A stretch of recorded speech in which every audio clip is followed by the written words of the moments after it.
नमस्कार शेतकरी मित्रांनो व्हिडिओ महत्त्वाचा आहे। व्हिडिओमध्ये आपल्याला मिळणारी माहिती महत्त्वाची आहे आणि मित्रांनो हा जो व्हिडिओ आहे तो प्रत्येक शेतकऱ्यांसाठी महत्त्वाचा आहे। त्या शेतकऱ्यांसाठी महत्त्वाचा आहे ज्या शेतकऱ्यांच्या जमिनी एकूण 46 गावामधील जमिनी ज्या ग्रीन फील्ड महामार्गामध्ये जात आहे त्या प्रत्येक शेतकऱ्यांसाठी हा व्हिडिओ महत्त्वाचा आहे।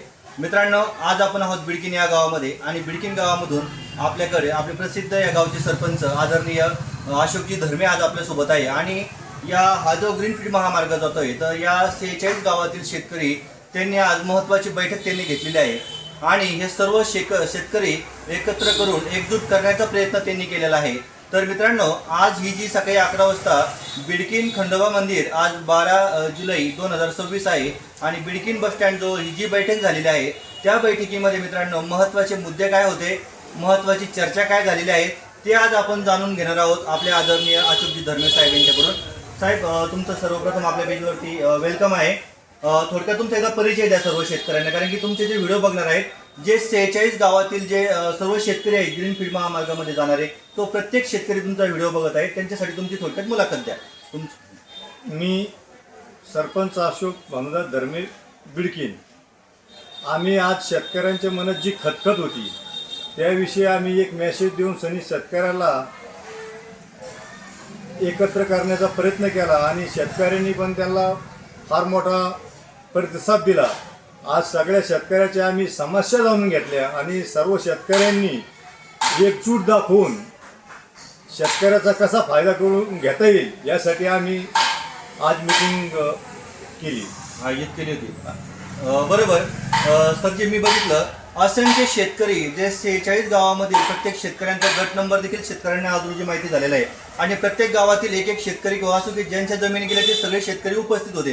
तर त्यांचा सर्वात महत्त्वाचा या बैठकीमध्ये मुद्दा आणि महत्त्वाचा विषय काय होता?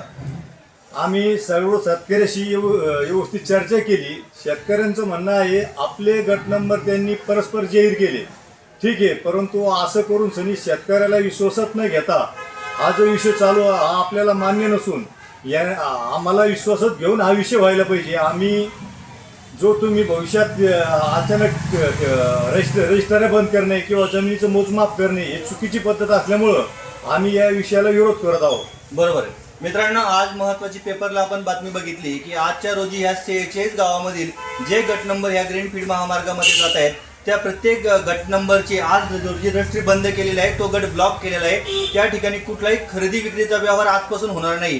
तर याची कुठल्याही शेतकऱ्याला अगोदर कल्पना होती का?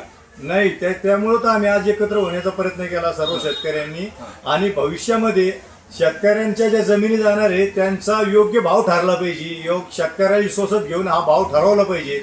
जसं की शेतकऱ्याला भविष्यात त्यांची जी अवस्था होणार आहे या अवस्थेवर पण शेतकऱ्यांच्या लक्ष देणं सरकारचं काम आहे। त्यांच्या विश्वासात घेतल्याशिवाय कोणते काम होऊ नये असे आम्ही शेतकऱ्यांनी आज सविस्तर चर्चा करून मीटिंग आयोजित केली होती आणि भविष्यात जी डीएमएसी आहे ही डीएमएसी होत असताना आसपासच्या गावाला पण याचा चांगला फायदा झालेला आहे। परंतु माझं म्हणणं असं राहील की जेवढे गाव असतील या डीएमएसीच्या आसपास या पुऱ्या गावाला जोडलेले जे रस्ते हे व्यवस्थित 4 पदरी व्हायला पाहिजे आणि या गावासाठी बिडकीन गावासाठी सुद्धा रिंग रोड होणं गरजेचं आहे, जेणेकरून भविष्यात ही परिस्थिती चाकण सारखी उपस्थित होऊ नये आणि त्यातल्या लोकांना त्याचा त्रास भोगायची वेळ येणार नाही हे पण शासनानं करणं गरजेचं आहे। आम्ही सर्व शेतकऱ्यांनी विचार केला, आम्ही रोडला विरोध करणार नाहीत, परंतु याचा योग्य भाव शेतकऱ्याला विश्वासात घेऊन ठरला पाहिजे। शेतकऱ्याला विश्वासात न घेता तुम्ही मोजमाप करणं रजिस्टर बंद करणं हा चुकीचा विषय आहे। त्यामुळे आम्ही आज सर्वांनी एकजूट दाखवलेली। बरं, आता तुमचा विषय हा खूप महत्त्वाचा आहे। शेतकरी मित्रांनो, आज मी आता एक 20 मिनिटापूर्वी जेव्हा बिडकीनमध्ये प्रवेश केला भाजी मंडीमध्ये जर बघितलं तर त्या ठिकाणी पाय ठेवायला सुद्धा जागा नाही, एवढी प्रचंड अशी गर्दी आहे आणि संध्याकाळचे जर 6 जर वाजले तर हा रोड पैठ बिडकीन ते संभाजीनगरपर्यंत पूर्ण जाम होतो। आणि साहेबांचं म्हणणं अगदी बरोबर आहे। ज्या पद्धतीने तुम्ही ग्रीन फील्ड महामार्ग हा 60 मीटरचा किंवा काय 60 मीटरचा आहे ना का 60 फुटाचा तो जोडताय तुम्ही, तर हे आजूबाजूचे रस्ते देखील मोठं करणं गरजेचं आहे, बरोबर? हा, तर हे झाले तुमचे महत्त्वाचे विषय। पण यापुढील भूमिका काय असणार म्हणजे शेतकऱ्याची, आणि तुम्ही प्रमुख मार्गदर्शन त्या आजच्या मीटिंगला केलेलं आहे, सर्व शेतकऱ्यांना तुम्ही महत्त्वाचं मार्गदर्शन केलेलं आहे, पण यापुढे तुमची भूमिका काय राहणार आहे महत्त्वाची? आमची भूमिका आम्ही शेतकऱ्याला हे विषय समजून सांगितले की डीएमएसी आल्यामुळं नक्कीच आपल्या इकडची परिस्थिती सुधारणा झालेली आहे, बरोबर. चांगली झालेली आहे. परंतु हे रोड होणं पण गरजेचं आहे, परंतु आपण त्याला विरोध कोणी करू नये. आम्ही सर्वांना सांगितलं, परंतु रोड होत असताना शेतकऱ्यावर पण याचा घाला होता कामा नये किंवा शेतकऱ्याला विश्वासात न घेता हे कोणतेही काम होऊ नये यासाठी आम्ही प्रयत्न करणार आहोत. बरं. तर मित्रांनो, ही होती आजच्या बैठकीची एकंदरीत जे नियोजन झालं होतं, जी बैठक झाली होती त्या संदर्भात आदरणीय बिडकीन गावचे जे सरपंच आहेत अशोकजी धर्मे यांनी आपल्यासोबत संपर्क साधून आजची जी मुलाखत आपण घेतलेली आहे. मित्रांनो, अशाच वेगवेगळ्या माहितीसोबत ग्रीनफील्ड महामार्ग असेल, शेतकऱ्यांची माहिती असेल, तेच आपण अशा पुढील व्हिडिओमध्ये भेटणार आहोत. भेटत पुढील व्हिडिओमध्ये. धन्यवाद.